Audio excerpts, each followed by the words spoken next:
¿No sentís curiosidad por saber qué relaciones existen entre el arte y la filosofía? Supongo que sí, ¿no? Pues venga, entre todos vamos a descubrirlo.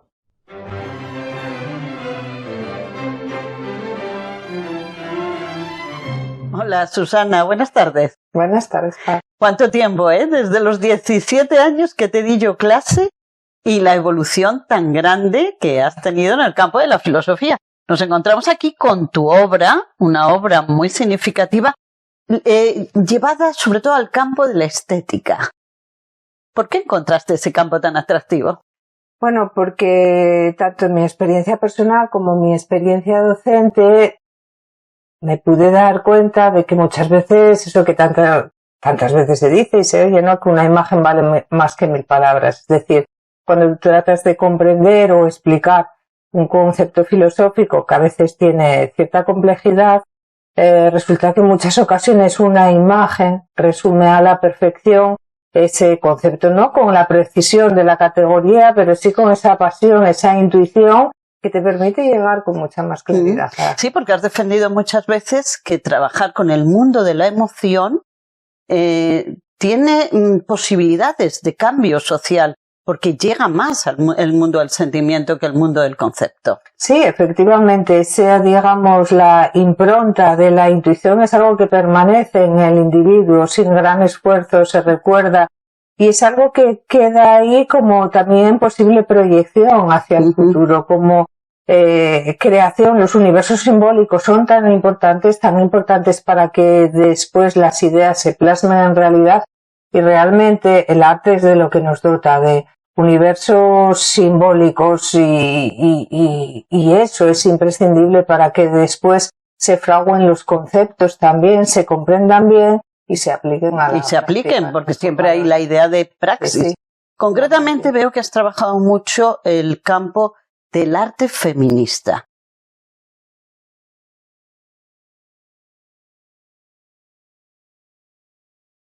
¿Qué conexiones encuentras tú entre la filosofía feminista y el arte? Bueno, las conexiones empiezan a ser al principio meras intuiciones. A mí me gustaba mucho la arte en general y el arte hecho por mujeres en particular.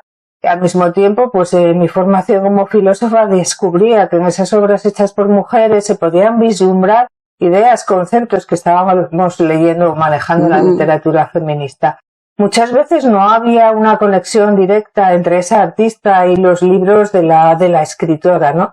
Pero sí que en sus imágenes, aunque esos vasos comunicantes fueran inciertos, sí que sus imágenes representaban a la perfección alguna de esas ideas.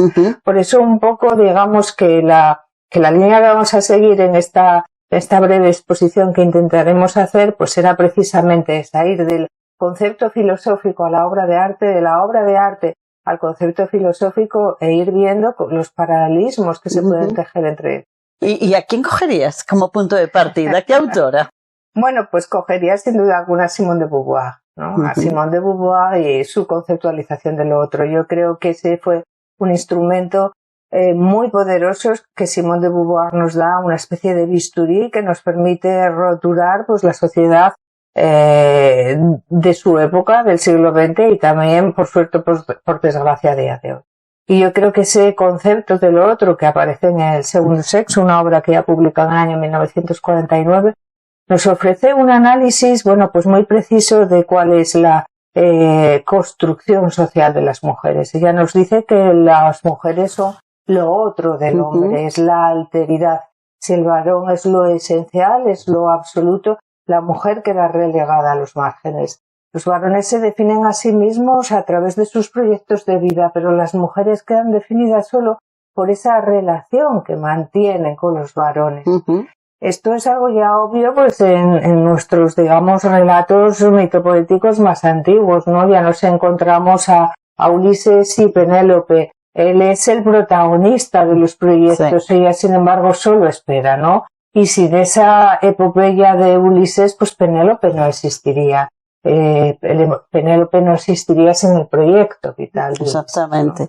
¿Qué te iba a decir? Pero a partir de ese concepto de lo otro, y a partir de Simone de Beauvoir, salen dos corrientes o dos movimientos feministas. ¿Se ve esa proyección en el arte?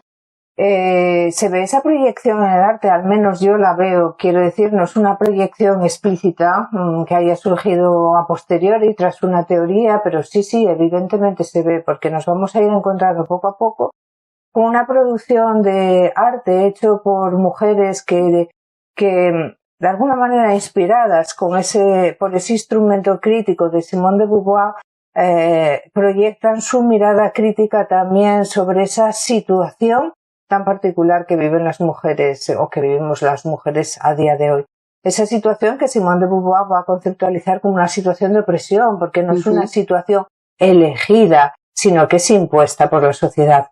Artistas que han vivido en la misma época de Simone de Beauvoir y también años después van a tener muy presente, aunque sea de forma meramente intuitiva, nunca tenemos la certeza de que leyeran a Beauvoir, pero van a saber expresar muy bien ese concepto de lo otro y de la situación de la mujer en sus obras artísticas que van a servir como crítica a esa situación cultural construida históricamente para las mujeres. O sea, que se posicionarían como representantes de un feminismo de igualdad, sería emancipatorio. Efectivamente, y de ahí vendría pues ese arte feminista del que hablaremos después. Y del mismo modo observaremos luego cómo, pasado el tiempo, ese lugar de lo otro, que primero era objeto de crítica, se va a convertir en el lugar desde el que construir, el lugar desde el que reivindicar la esencia de la feminidad. Y ahí, lógicamente, va a surgir toda la línea de pensamiento del feminismo de la diferencia, y en paralelo, del mismo modo, no tenemos la certeza de que a través de lecturas, pero sí que en paralelo va a haber una sensibilidad estética acorde también con ese feminismo de la diferencia, un arte, digamos, ya femenino, a la búsqueda de la esencia de lo femenino. Pues cuéntanos esos pasos del arte feminista al arte femenino.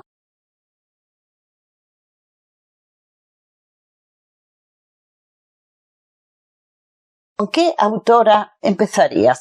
Bueno, pues empezaríamos entonces con Simone de Beauvoir y esa conceptualización de la mujer como lo otro del varón. Entre hombres y mujeres existe una relación que no es de reciprocidad. El varón es lo absoluto y la mujer se define en función de la relación que mantiene con ese varón.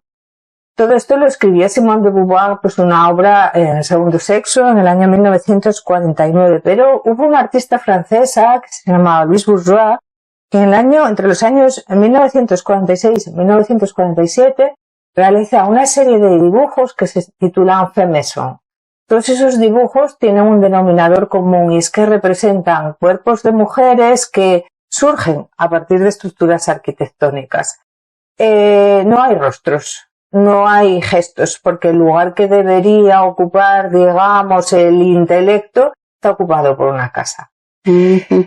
No hay, digamos, emociones transmitidas a través de los rostros, pero sí que hay un gesto, y es un brazo que saluda. Los críticos de aquella época interpretaron ese gesto del brazo de la Femme Maison como un saludo cordial, como una identificación de la mujer con el hogar. Hola, aquí estoy y este es mi sitio. Cuando años después Louise Bourgeois hablaba de su propia obra, nos decía que significaba todo lo contrario, que venía a ser como un grito de auxilio, una indicación de que estoy aquí, por favor ayúdame, sálvame. Porque Louise Bourgeois, como artista que era, decía que sentía su casa como una prisión.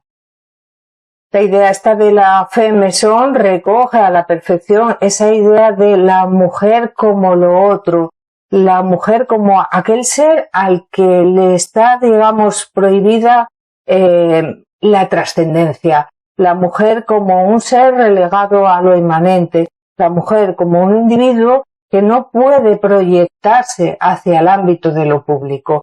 Lógicamente, digamos, esa precisión del concepto de Simone de Beauvoir es trasladado al ámbito, digamos, de la pintura, a la línea de Louise Bourgeois, con una carga, pues, conceptual reducida, pero con una impresión intuitiva, con una pasión muy grande, ¿no? Ambas nos están hablando de lo mismo, exactamente. Y eso se ve a la perfección en esa obra.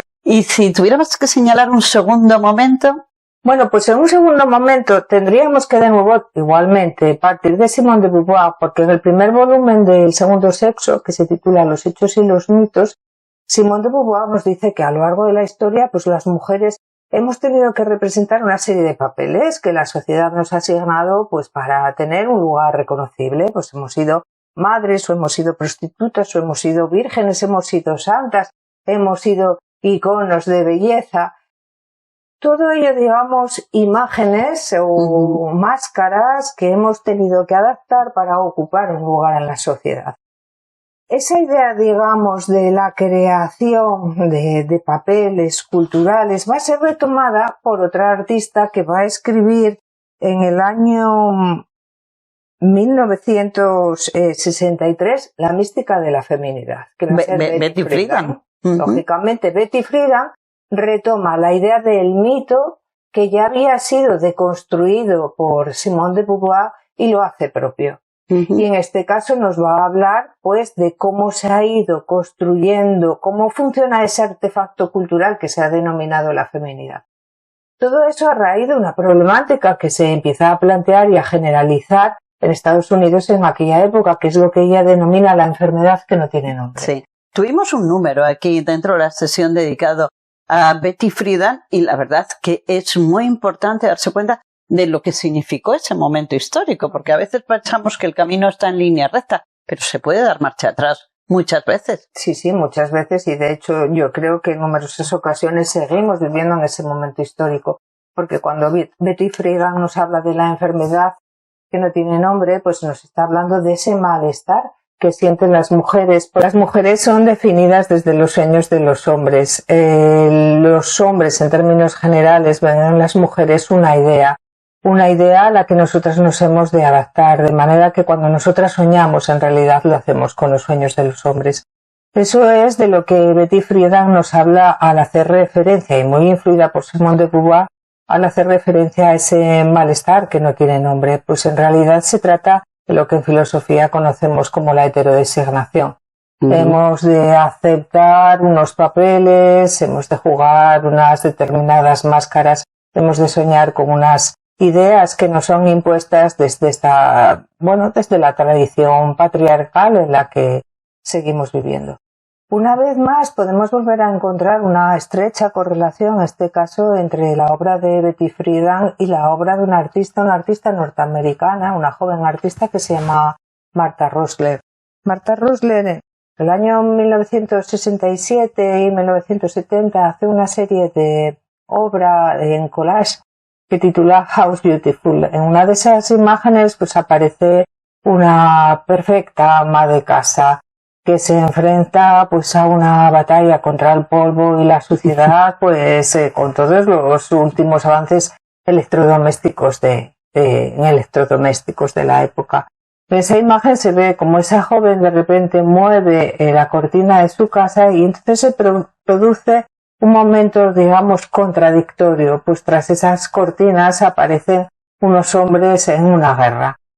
De alguna manera, con esas imágenes, pues Martha Rosler, lógicamente, nos está hablando pues de la crítica a la guerra, pero también nos está hablando de la guerra en el exterior y de la guerra en casa.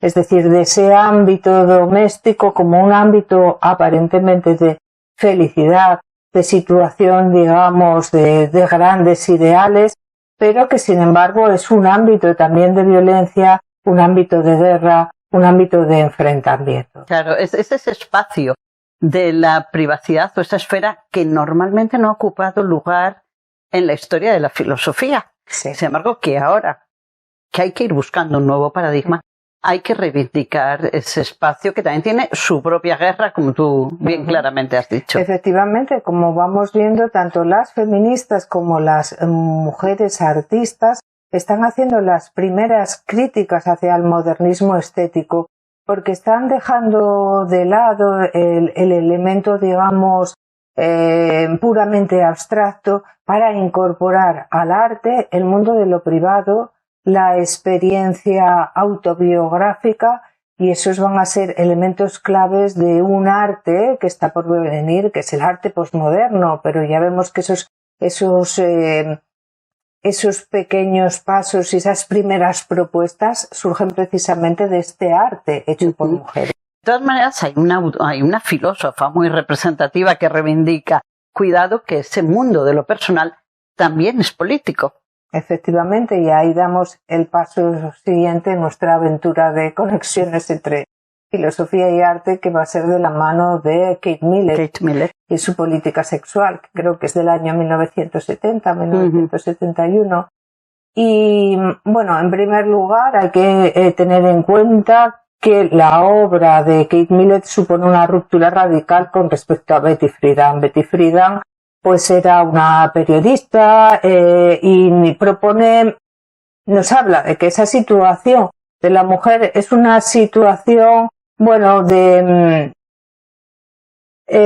de opresión, sino de una situación simplemente de diferencias culturales, pero que a base de reformas e incluso en alguna ocasión llega a decir con un poco de mano izquierda, esta situación se puede superar. Kate Millett se opone tajantemente, y en esto sí que es heredera directa de Simone de Beauvoir, porque Kate Millett una vez más dice que esa situación de la mujer en la sociedad es una situación de opresión. Porque es una situación impuesta, una situación nunca elegida. Bien, ahí volvemos a encontrar, digamos, paralelismos de nuevo entre feminismo y arte, porque todas estas nuevas propuestas de Kate Millett, sus consignas de lo privado es político, van a ser retomadas por las artistas norteamericanas de los años 70, y ahí sí que ya aparece de forma definitiva un arte abiertamente feminista. Estamos hablando de Judith Chicago, estamos hablando de Miriam Shapiro, estamos hablando de todas las mujeres que participaron en el proyecto de la Woman House. La Woman House fue un proyecto que consistió en recuperar una casa que estaba pendiente de derribo. De hecho, el proyecto es muy breve en el tiempo, apenas unos meses, porque esa casa la iban a derribar. Antes de que la derribaran, la ocupaban. Y de cada una de esas habitaciones, que además tienen que arreglar para que aquello no se les caiga encima, es una experiencia de colectividad muy interesante, ellas hacen en cada una de las habitaciones de ese hogar un espacio de exposición. Lo que intentan de alguna manera es abrir puertas y ventanas al ámbito de lo privado, para mostrar qué es lo que sucede puertas adentro, para mostrar qué es lo que sucede en el ámbito privado, es decir, hacer lo privado público para así denunciarlo. Dentro de la Woman House, cada una de las artistas va a escoger un espacio en el cual intervendrán. Judith Chicago interviene el baño, ¿no? Y hace una obra que se llama Menstruation Bathroom, ¿no? Una obra que es una crítica, pues, a todos los mitos asociados a la regla y al proceso de la menstruación. Habrá otras artistas como Orwell que intervienen en armarios, ¿no? Los armarios que se utilizaban para guardar la ropa de cama, para guardar las toallas. Orwell sitúa un maniquí blanco que está saliendo de ese armario y nos habla de una especie de confusión entre el mundo de lo doméstico y la mujer. La mujer como el ser en la casa, frente a Heidegger, que el hombre es el ser en el mundo, pues la mujer como ser en la casa, que prácticamente entra en simbiosis con la misma. Nurtured Kitchen será otra intervención que van a hacer en la cocina, ¿no? Donde aparece simbología relacionada con los pechos, con la nutrición, la madre nutricia, las relaciones entre las madres y las hijas. La Woman House fue una experiencia, pues, de arte feminista abiertamente político, reivindicativo y comprometido con el feminismo de la igualdad. Y volviendo a lo que decíamos antes de la influencia de la política sexual de Kate Millett, gracias a ella o con ella o junto a ella aparece realmente, como os decía, ese arte abiertamente feminista, pero ese arte abiertamente feminista que no está ahí solamente como la Woman House para criticar el mundo de lo privado mostrándolo, sino que además surge la reivindicación por primera vez de espacios propios y de tiempos propios. Gracias a la política sexual de Kate Millett, se empiezan a reivindicar, y de Shulamit Firestone también, se empieza a hablar de aquello que ya nos había dicho Virginia Woolf, ¿no? La habitación propia. Las mujeres necesitan de espacios propios, las artistas necesitan de espacios de creación personales. Y aunque no seas artista, da igual, las mujeres necesitamos nuestros espacios para crear nuestros proyectos vitales.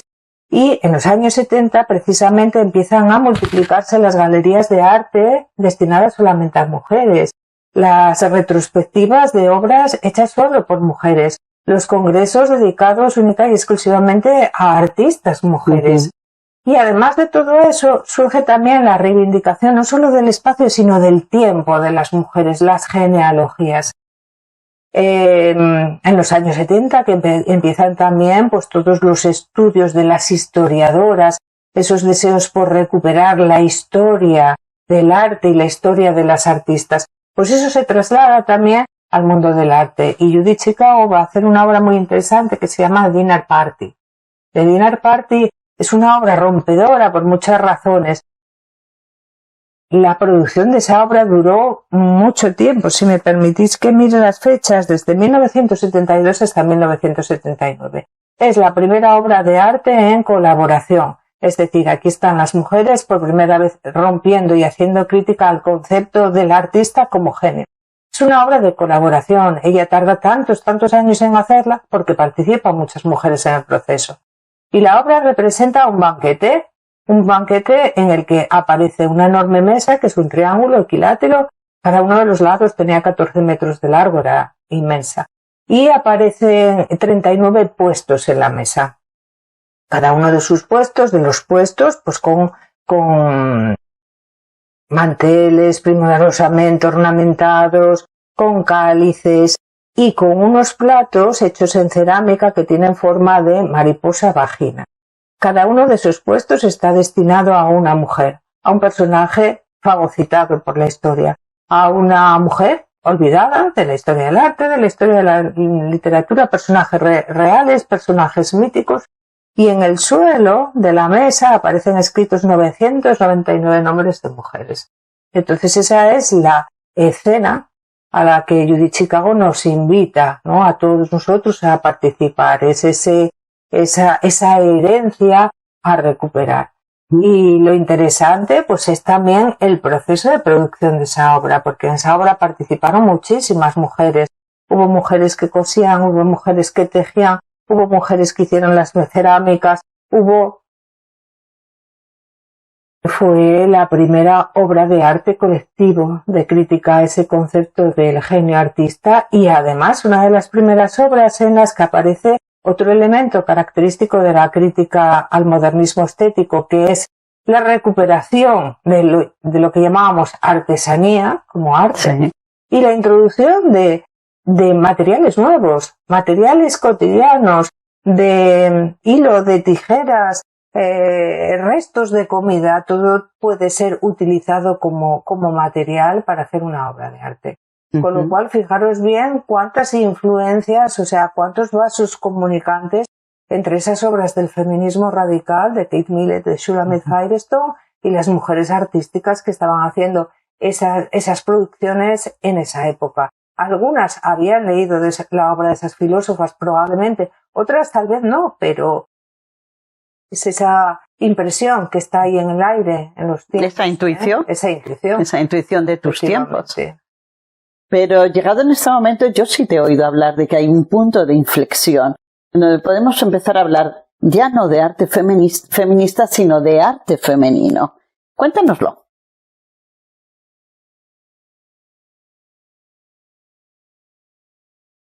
Bueno, más que punto de inflexión, digamos que hay una evolución en las producciones escritas, en los textos, en las inquietudes. Nos encontramos entonces a continuación pues con la obra, por ejemplo, de Adrienne Rich o con la obra de Mary Daly, donde en lugar de hacer una crítica, digamos, al otro de Simone de Beauvoir, estas nuevas teóricas lo que hacen es posicionarse desde lo otro, reivindicar lo otro, reivindicar esos márgenes como punto de partida la búsqueda de la esencia de lo femenino o de la esencia de lo que puede ser lo femenino. A partir de ese momento, pues surge también en el terreno, digamos, del arte otras expresiones artísticas que ya son también más afines a esto que podríamos llamar el feminismo de la diferencia. Si Adrienne Rich nos habla de la comunión entre la mujer y la naturaleza, de la búsqueda de la esencia de lo femenino, las fuerzas de la naturaleza, pues ahí tenemos a una Ana Mendieta que va pues a desnudarse, se va a enterrar en grandes surcos hechos en el suelo, se va a pegar plumas en la piel, se va a confundir y mimetizar con árboles. Tenemos un arte ya a la búsqueda de esa esencia de la naturaleza femenina en el ámbito, digamos, de la naturaleza. Después tenemos también a las feministas francesas que van a ser el preludio también, bueno, medio camino entre el estructuralismo y la posmodernidad. Estas feministas francesas que nos empiezan a hablar no ya de la naturaleza, sino del cuerpo de la mujer como el espacio que se ha mantenido por antonomasia en los márgenes. Y desde ese espacio marginado por la historia, es ese el espacio o el lugar desde el que construir la subversión.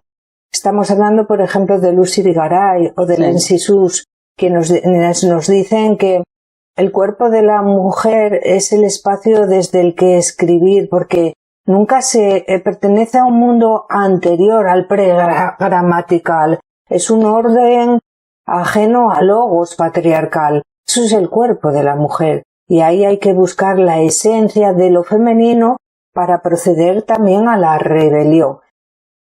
Influencia de estas autoras, pues es la artista norteamericana Nancy Spiro, va a realizar una obra que está abiertamente influenciada por La risa de la medusa, que es la obra clave de Hélène Cixous. Nancy Spiro va a construir unos enormes lienzos donde aparecen representados cuerpos de mujeres desnudas que corren, que avanzan, que transgreden. Es ese cuerpo de la mujer como espacio para un orden nuevo, un orden anterior a lo pregramatical. O Caroline Schneemann, que va a hacer una performance que se llama Rollo Interior, ¿no? Donde ella va extrayendo del interior de su cuerpo un rollo de papel prensado y según lo va sacando de su vagina, va leyendo un manuscrito en el que se habla del poder de lo corporal, del lenguaje del cuerpo de la mujer como lugar desde el que retomar las esencias de lo femenino, ¿no?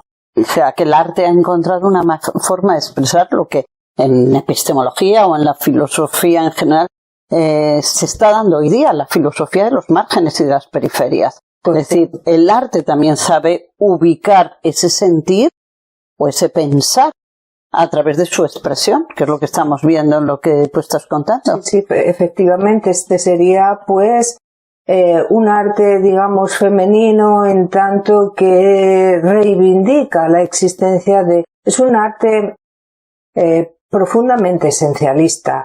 Yo tengo mi opinión que es la siguiente, y es que el arte, digamos, feminista es un arte comprometido políticamente, es un arte transgresor y destinado a la transformación de la sociedad. El arte femenino tiene un valor incalculable a nivel de estética, que es muy impactante, es visualmente muy transgresor, pero éticamente su funcionamiento es menor, no tiene una propuesta ética, digamos que tiene una propuesta estética, el arte femenino, mientras que el arte feminista tiene una propuesta ética y política de transformación del mundo. Ambos son enormemente importantes porque el arte femenino, ese arte de a la búsqueda de la esencia de lo femenino, a la búsqueda de los márgenes para reconstruir desde ellos, tiene un potencial evocador interesantísimo y aunque a veces incluso sea un gran generador de genealogías míticas, aunque a veces no funcionan en el plano de la verdad epistemológica, su valor estético es muy potente, y ahí entra también pues la importancia de los universos simbólicos como motor también para la producción del cambio. Exactamente, eso también es lo que tenemos que ver, y lo veremos en sucesivos vídeos, cómo pasar de la estética a la ética. Porque el arte feminista lo ha conseguido. El arte femenino ya veremos, pero sí hay movimiento en las filosofías de los márgenes y de las periferias. Seguiremos con ello, sobre todo cuando empecemos a plantear los nuevos paradigmas, o el nuevo canon, o el nuevo lenguaje, nueva conceptualización.